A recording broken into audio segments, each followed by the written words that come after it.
Uma pergunta agora pro Igor.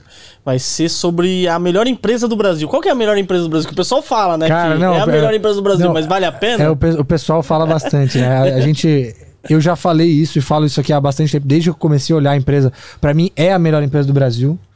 WEG, pra mim, assim, não tem outra empresa igual no Brasil em termos de nível de investimento em tecnologia, o quanto a empresa gera de caixa, o quanto que ela é resiliente em termos de previsibilidade de aquisição de novos clientes, até que é uma coisa que parece meio absurda, e acesso a novos mercados também, que eu acho que é uma coisa incrível assim da empresa, como ela consegue diversificar as linhas de negócio, e também a forma como a gestão é feita, né, em termos de conservadorismo em relação à posição de caixa e tudo mais, tá? A gente gosta bastante de WEG. Eu relutei muito, durante muito tempo, em relação a dar uma recomendação de compra para WEG, mas nos últimos meses, dados todo esse cenário de incerteza que a gente comentou aqui, teve uma coisa que eu aprendi com o Vitão, que é o seguinte: nem sempre, quando a gente vai olhar para uma empresa, ela subir significa compra, tá? Então, você tem que olhar o quanto ela vai performar em relação às outras empresas do segmento ou em relação ao benchmark, que no nosso caso é o Ibovespa. Dado um cenário de incerteza que a gente tem, principalmente no setor industrial global, na nossa visão, o WEG é um case muito mais seguro, dado a todo esse conservadorismo que a gente comentou, caixa líquido, ser uma empresa que tem um pipeline de entregas já feito, uma carteira de pedidos já montada para 2023, principalmente no segmento de energia. Então, em relação aos principais pares do setor, embora ela seja cara, e não estou dizendo que ela vai ficar barata, ela deve, e se cair, se acontecer uma queda generalizada devido a essa pressão de custos, ela deve cair menos do que os principais pares do setor, então deve performar melhor. Na nossa visão, obviamente, ainda existe um upside, ele é muito pequeno, ele não é um upside igual você comentou, de 177%. Vai ter aí, vamos falar. Que a gente vai falar daqui a pouco. Mas existe um upside. A grande questão na nossa visão era, durante muito tempo foi, não valia a pena você correr esse risco, e dado esse prêmio que ela negociava em relação aos concorrentes, porque a gente tinha um cenário que até então era mais normal. Como o cenário bagunçou, a gente viu algumas avenidas de crescimento sendo destravadas para a empresa, alguns gatilhos importantes, como, por exemplo, empresas lá de fora, concorrentes da WEG, fazendo desinvestimentos e saindo de mercados porque não são mais competitivas nos mercados, que abre espaço para ela ganhar market share, que é o principal avenida de crescimento da empresa. Então esse foi um dos pontos. O outro, custo de energia. A gente comentou, custo de energia na Europa disparou. Onde estão os principais concorrentes da WEG? Europa e Estados Unidos. Aí tem alguns que fabricam no México. Mas ela tendo a capacidade fabril dela quase toda concentrada no Brasil, dá um poder de custo para ela muito positivo. E faz com que ela também tenha mais competitividade na hora de acessar novos clientes. Uma terceira coisa que mudou nossa visão em relação à empresa. Durante os últimos 2 anos que a gente teve uma bagunça generalizada na cadeia de suprimentos global, WEG, por ter uma estrutura verticalizada, se beneficiou. Então o cliente, por exemplo, de uma Siemens ou de uma ABB, e chegava lá e falava, quero um motor elétrico tal, dessa forma. O cara falava, ó, te entrego daqui 6 meses. Aí ele fala, 6 meses eu preciso desse motor agora. Por exemplo, um campo para extração de petróleo. Não, vou furar o poço e eu preciso... Esperar 6 meses é perder dinheiro. Eu vou perder dinheiro com o preço do petróleo lá em cima. Quem consegue me entregar mais rápido? Foi lá, a WEG conseguia entregar. Por quê? Porque tem uma estrutura de produção muito mais verticalizada. Então ela começou a ganhar clientes. A gente viu esse movimento acontecendo. A gente não tem esses dados consolidados ainda, mas a gente viu isso nos bastidores. Principalmente com os novos contratos e novos produtos que ela foi divulgando, que ela faz isso com recorrência. Então isso acabou mudando a nossa visão em relação à empresa. Obviamente, é uma empresa cara, não é à toa que ela é cara, porque é uma das melhores da bolsa. Então você vai ver a empresa negociando a um preço-lucro acima de 30 vezes, olhando futuro, um EV/EBITDA de mais de 25 vezes, mas que, quando você compara com o prêmio histórico que ela tem em relação às empresas comparáveis, então isso é importante. A gente não só vai olhar a curva do valor da empresa sobre o quanto ela gera de caixa, mas o comportamento dessa curva em relação aos peers, aos comparáveis, às empresas comparáveis. Nisso, você consegue ver o que o Vitão falou, que é o quanto ela tem de prêmio ou desconto em relação à média do mercado. Esse desconto, na verdade, esse prêmio da WEG, ele hoje está no menor nível dos últimos 5 anos. Sendo que ela se beneficiou dessa bagunça toda no Exato. final do dia, enquanto as outras perderam... Exatamente. Perdendo negócio, né? Então, por mais turbulento que esteja o cenário, você tem a empresa negociando com um prêmio o menor da história, dado toda essa qualidade que a gente comentou, toda essa posição de caixa que é sólida, o balanço muito sólido da VEG. Hoje ela tem um prêmio inferior ao que ela tinha, por exemplo, em 2019, em relação aos seus concorrentes. Então isso deu uma segurança pra gente mudar a recomendação. Embora o upside não seja muito alto, mas a gente acha que ela consegue performar certas acima. empresas que têm muita qualidade, se você esperar ficar 3 Barato. vezes lucro, meu amigo, Não acontece. você vira um esqueleto com aquele meme, né? Não, e outra coisa também da VEG legal, né, falar, é que a qualidade também, né, impacta muito, porque você tem na sua empresa, você pode, eu vou dar um exemplo, sei lá, você... Tem muita opcionalidade. Não, e outra, você vai colocar um motor na sua empresa lá, igual o motor é uma parte importante, é o que vai fazer dinheiro ali na empresa. Você não vai comprar um motor de uma empresa que você não conhece.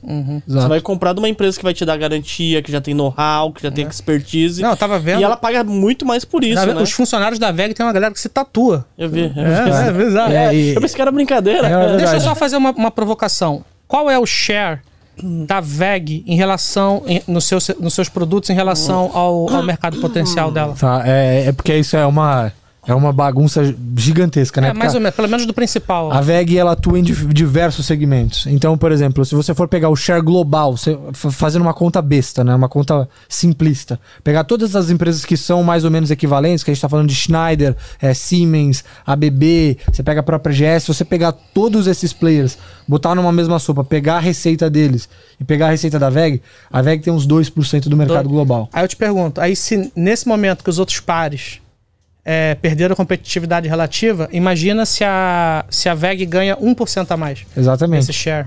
Exatamente. 1%. Já acaba já estoura, né? Exatamente. E é isso. Aí por que aí a pessoa fala, putz, mas sempre teve um prêmio, a VEG sempre foi mais cara. Aí a gente fala da qualidade da empresa. Mas também tem isso. Ela, em relação aos comparáveis, ela é pequena.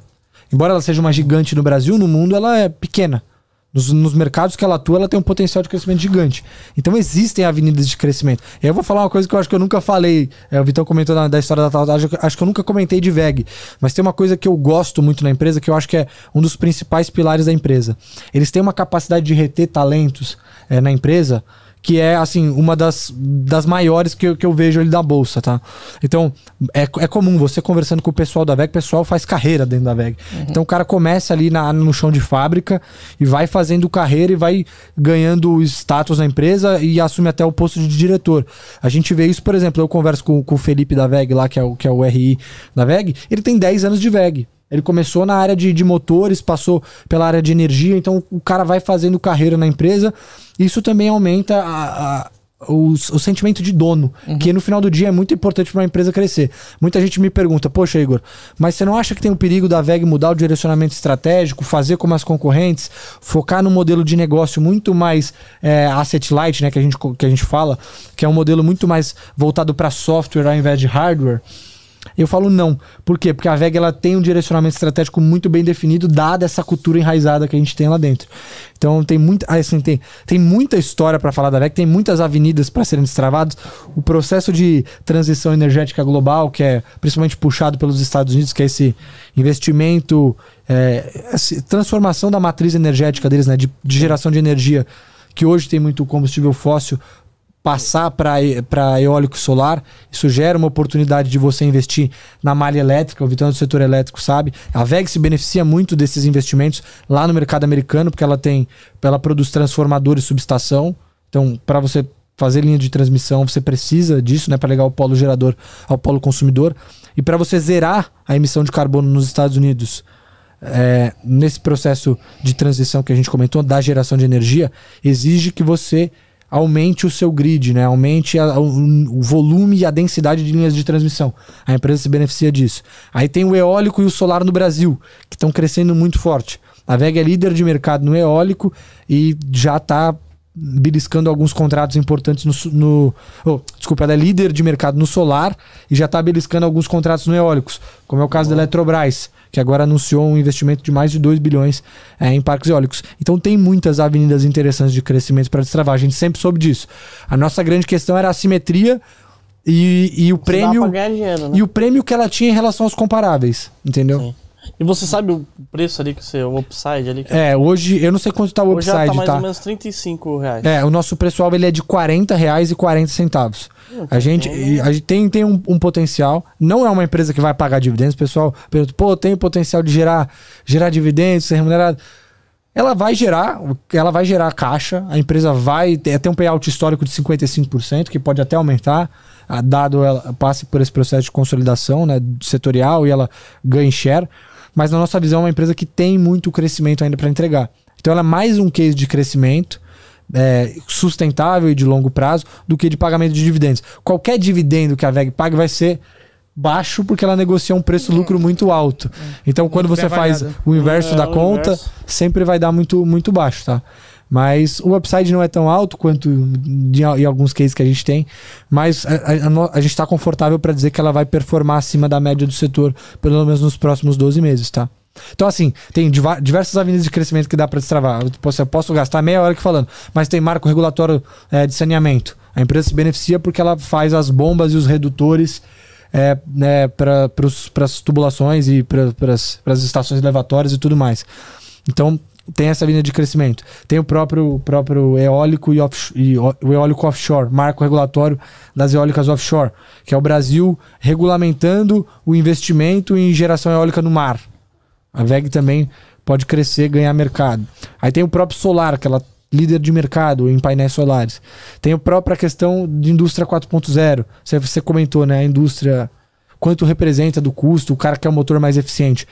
Quando você olha para a indústria, a energia é um dos principais custos para a indústria produtiva no Brasil. Tem a parte de casa também, né? Automação. Tem automação, residencial também tem. Coisa, cara, eu não tenho VEG, tô pensando em comprar agora.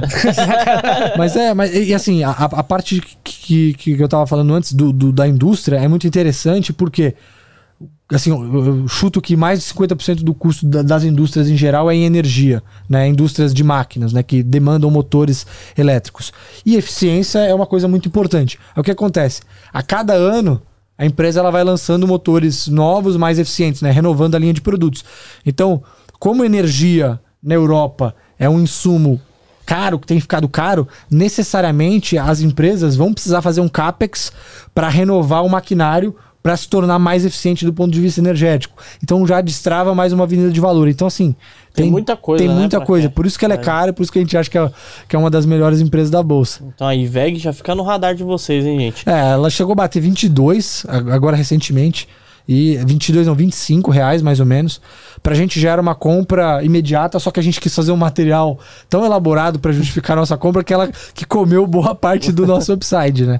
Mas a gente tá com viés positivo já faz um tempo com a empresa. Boa, VEG aí, gosto bastante também. Não tenho na minha carteira, mas é uma empresa que até eu tô animado agora. Eu não tinha É. pensado nessa questão da energia Brasil versus lá